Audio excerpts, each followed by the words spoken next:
Welcome you all. स्वागत है आप सभी का। आज की क्लास में हम लोग क्लास 10th का चैप्टर पढ़ने जा रहे हैं जिसका नाम है सरफेस एरिया एंड वॉल्यूम। तो ये चैप्टर काफ़ी इम्पॉर्टेंट है, काफ़ी ज़्यादा इसमें वैरायटी ऑफ क्वेश्चंस बनते हैं और ये चैप्टर हमारी डेली लाइफ में सबसे ज़्यादा इम्पॉर्टेंट रखता है, क्योंकि हम अपनी डेली लाइफ में जितने भी ऑब्जेक्ट्स देखते हैं, जितने भी आप चीज़ें देखते हैं, उन सबके पास अपना अपना एक एरिया और अपना एक वॉल्यूम है। क्योंकि हम जो भी ऑब्जेक्ट देखते हैं वो मोस्टली 1D, 2D, 3D में ही अवेलेबल हैं, तो उन सभी के पास अपना अपना एक एरिया है, अपना एक वॉल्यूम है। ठीक है ना। तो कैसा एरिया होता है उनका, किस टाइप का एरिया है, कर्व एरिया है या फिर प्लेन एरिया है, उसके बारे में हम लोग अभी डिस्कशन करेंगे। और यहाँ पर कुछ जनरल शेप्स दिए हुए हैं जो कि आप जानते हैं, इनके नाम क्या होते हैं। इसका नाम क्या होता है? क्यूब होता है, इसको हम लोग क्यूब बोलते हैं। ये क्यूबॉइड है और ये क्या है? हमारा सिलेंडर है। ठीक है ना। तो ये कुछ जनरल नाम है। मैंने 3 ही डायग्राम अभी बनाए हैं फ़िलहाल, मुझे अभी जितना समझाना है। बाकी और भी जो इसमें आएंगे आपके चैप्टर में, उनके बारे में हम लोग डिस्कशन करेंगे। ठीक है ना। तो सबसे पहले इस चैप्टर को पढ़ने का मेन पर्पस क्या है? तो इस चैप्टर को पढ़ने का जो हमारा पर्पस है कि हम ये बिल्कुल अच्छे तरीके से समझ पाएँ कि एरिया क्या होता है, किसे कहते हैं, इसकी क्या यूनिट है। और वॉल्यूम पे हम थोड़ी देर में आएंगे। थोड़े पहले एरिया पूरा कंफर्म कर लेंगे, फिर हम वॉल्यूम का डिस्कशन करेंगे। बट चैप्टर आपका नाम यही है। ठीक है ना। तो चलिए एरिया की डेफिनेशन देखते हैं। एरिया इज़ द क्वांटिटी, मतलब एक क्वांटिटी है। क्या बताता है? That express the extent of a region on a plane or curve surface. यहाँ पे एरिया नहीं लिखना है, कर्व सरफेस। ठीक है ना।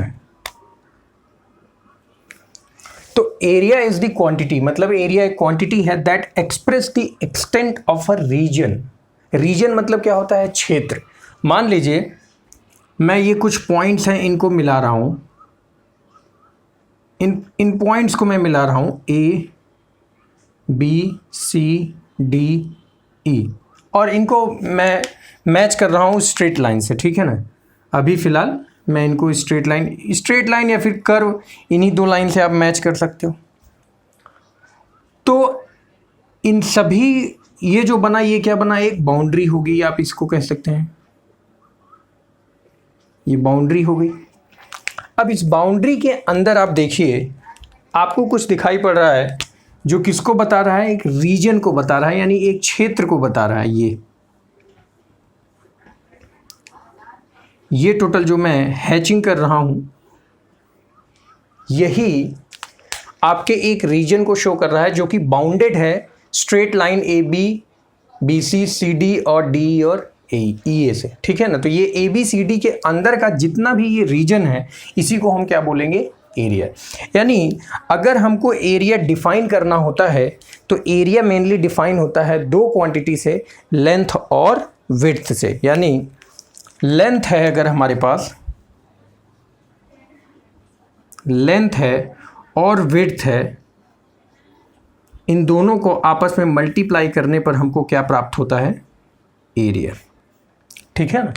तो area is what? Area is nothing but area is the quantity that express the extent of a region on a plane. यहाँ पर प्लेन वर्ड को भी समझना बहुत जरूरी है, और अ कर्व सरफेस एरिया। तो आपको प्लेन और कर्व में क्या डिफरेंस है, ये मैं आपको सरफेस एरिया में आपको क्या होता है, ये मैं आपको समझाने की कोशिश करता हूँ। चलिए ध्यान से देखेंगे।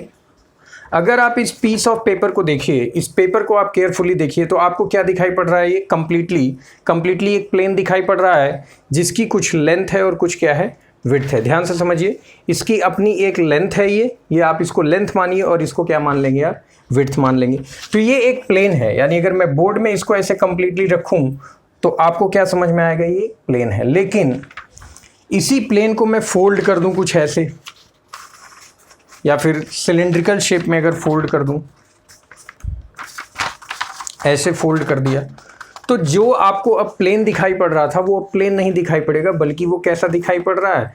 कर्व दिखाई पड़ रहा है और एज अ शेप लाइक बिल्कुल सिलेंडर के जैसा आपको दिखाई पड़ रहा है। तो ये कैसा एरिया है आपका? कर्व सरफेस, ठीक है ना। एक एग्जांपल और देता हूं बॉल का, आप लोग को बॉल समझ में आएगा। जैसे ऑब्जर्व करिए इस बॉल को, ये बॉल क्या है हमारे पास, इसके पास कैसा एरिया है? प्लेन एरिया नहीं है। इसके पास कैसा एरिया है? प्लेन एरिया नहीं है, बल्कि इसके पास कैसा एरिया? एक कर्व एरिया है, ठीक है ना। ये क्या है? एक कर्व है। तो इसको हम कौन सा एरिया बोलेंगे? Curve surface area. इसका भी अपनी एक बाउंड्री है। जैसे आप इसकी बाउंड्री आप देखेंगे आगे, हम लोग इसको एज अ स्फीयर में पढ़ेंगे, ठीक है ना। तो इसके भी पास अपनी क्या है? एक बाउंड्री है। तो ये कैसा एरिया है? कर्व सरफेस एरिया है, ठीक है ना।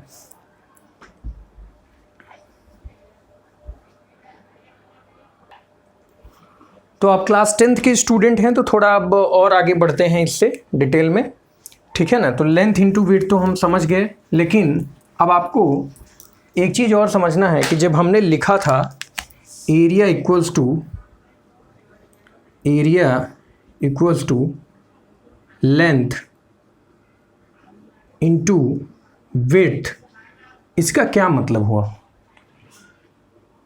WIDTH विड्थ, इसका क्या मतलब हुआ? मतलब एक ऐसा कोई सरफेस या ऐसी कोई आपको ज्योमेट्री दी हुई होगी और ये कैसे नापा जाता है? 2D, 2 डायमेंशनल में, ठीक है ना। 2D होता है, 2 डायमेंशनल। तो आपको लेंथ अगर मेजर करना है तो आप लेंथ किस में मेजर करते हो?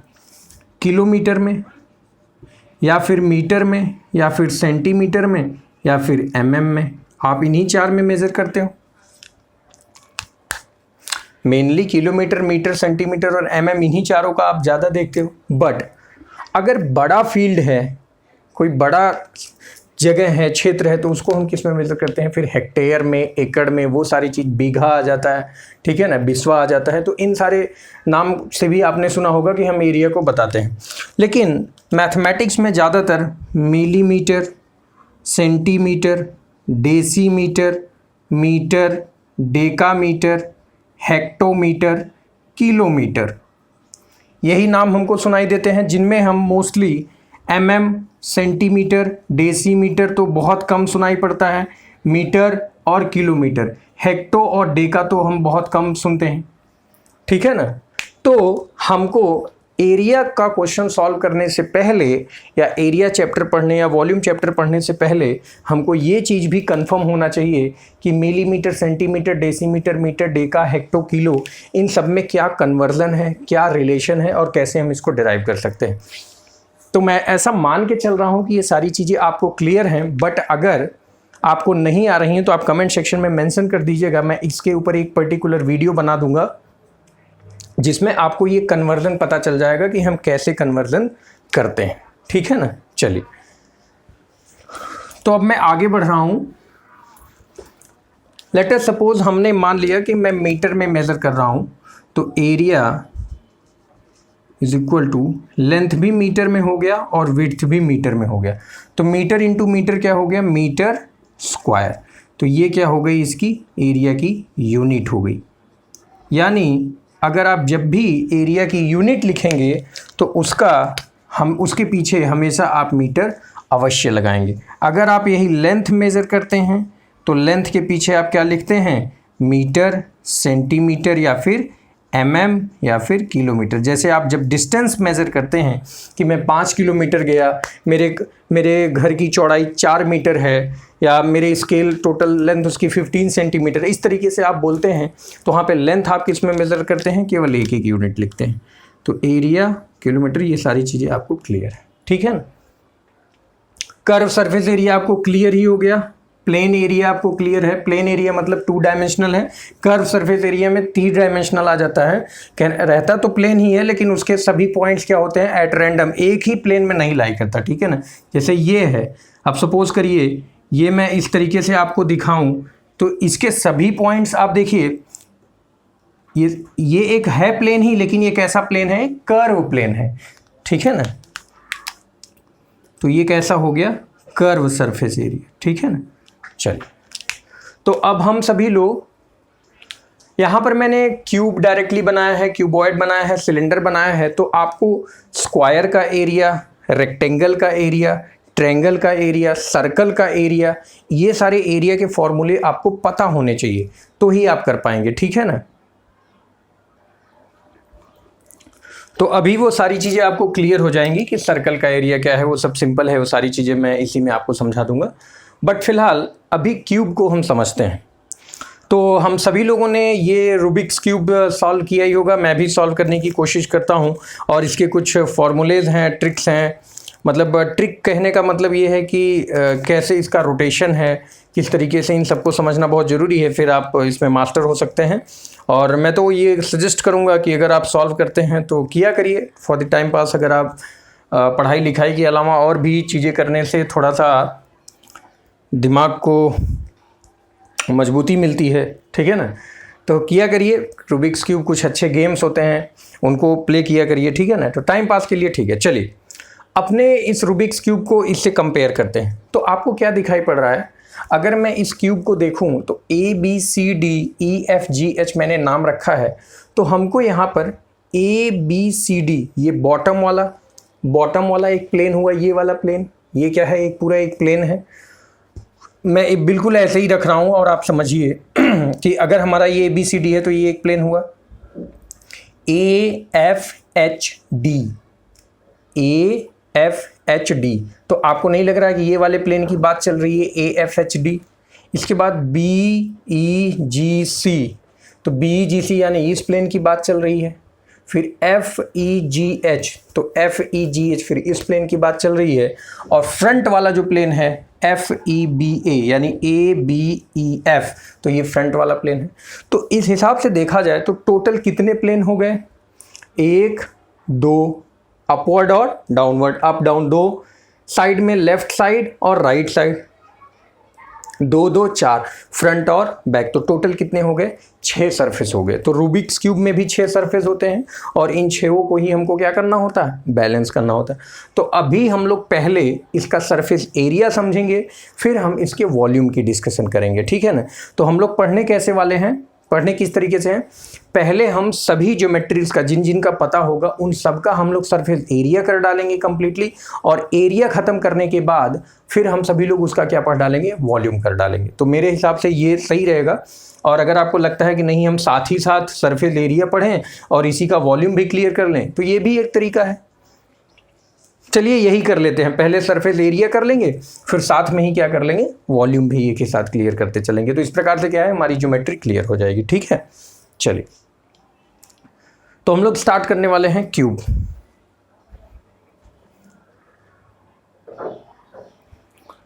तो यहां पर मैंने क्या किया है, इस क्यूब को ओपन कर दिया है। कैसे ओपन किया है आप ध्यान से थोड़ा समझिएगा।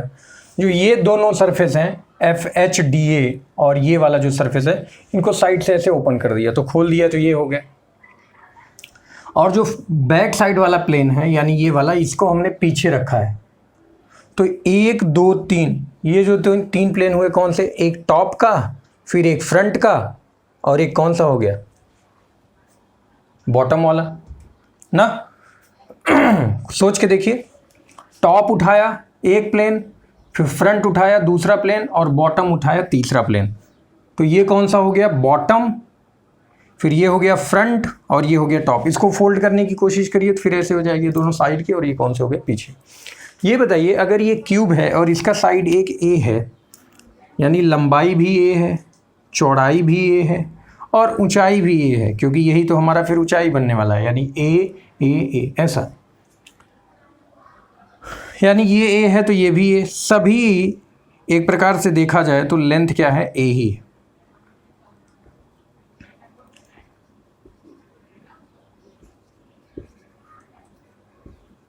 ना। तो एक स्क्वायर का एरिया क्या होता है, स्क्वायर का एरिया हम क्या लिखते हैं, साइड इंटू साइड, यानी साइड का स्क्वायर। तो इस हिसाब से कितना हो गया, A², ये हो गया एरिया। और अगर ये एरिया है तो टोटल हमारे पास 6 सरफेस हैं, तो कितना हो गया, टोटल सरफेस एरिया कितना हो गया। टोटल सरफेस एरिया को मैं ऐसे लिखूंगा तो कितना हो जाएगा, A², और टोटल 6 हैं तो कितने, 6 से हम इसमें मल्टीप्लाई कर देंगे। अगर एक सरफेस का एरिया A है तो टोटल का कितना हो गया 6 इंटू ए, तो कितना हो गया 6 इंटू साइड स्क्वायर, यानी क्यूब का हमारा ये सरफेस एरिया है, ऐसे कितना हो गया 6 इंटू ए स्क्वायर। अब अगर इसी समय मैं वॉल्यूम की भी बात कर लूँ, जैसा कि हमने डिसाइड किया है कि हम वॉल्यूम, बट मैं वॉल्यूम का डिफिनेशन आपको बताया नहीं था। वॉल्यूम क्या करता है, स्टोरेज कैपेसिटी को शो करता है। किसको शो करता है, स्टोरेज, किसी भी चीज़ को हम स्टोर कर सकते हैं। जैसे अगर मैं आपके सामने ये एग्जांपल दूं, ये ग्लास का, फिलहाल मैं पढ़ा क्यूब रहा हूँ लेकिन एग्जांपल दे रहा हूँ ग्लास का। इस ग्लास के पास अपनी एक हाइट है, इसका सरफेस एरिया सर्कुलर है, ठीक है ना, आपको ऐसा समझना है। इसमें हम क्या करते हैं, कोई चीज़ स्टोर करते हैं। स्टोर क्या करते हैं, वाटर करते हैं, मिल्क करते हैं, कोई भी लिक्विड है, जूस है, तो वो सारी चीज़ें आप इसमें रख सकते हैं। तो ये क्या हुआ, ये एरिया है, एरिया के साथ आप क्या करते हो, इसमें कोई चीज़ स्टोर करते हो ना। फॉर एग्जांपल जैसे मैं आपको समझाना चाहूँ अभी, तो